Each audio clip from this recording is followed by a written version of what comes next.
Hi, this is Mary Bogart, and I'm going to do the interpretation for the Two of Wands in reverse. The Two of Wands in reverse usually means that some type of business venture is going to fail.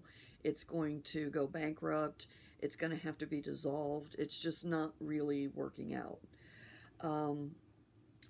It can also mean, if you're asking about yourself, not a business or career, and you get the Two of Wands in reverse, it can mean that you lack faith in yourself, that you actually have abilities, but you're afraid to try or do any effort.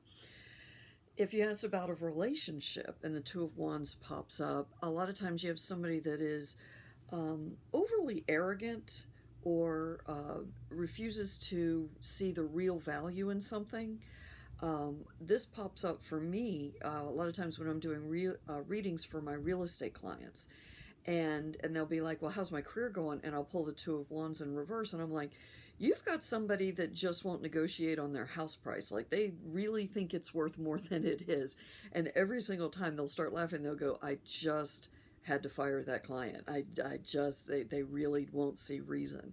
But that's a lot of times in a personal relationship, you've got somebody who's overly arrogant about what they do, but it really doesn't have the value they think it does, but they won't listen to anybody else, that sort of thing. If you're asking about going into some type of partnership with other people, like a business or something else like that, this is a cautionary card. I'd be very careful as to whether or not I'd actually go into it. And I'd certainly slow down and make sure that you have all the facts before you sign on the dotted line. The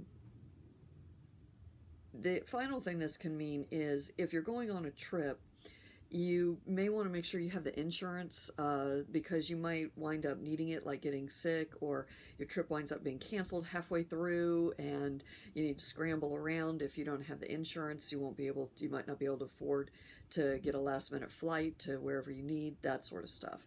But most of the time it means a business venture that just isn't going to work out, and we need to accept that. That is the Two of Wands in reverse.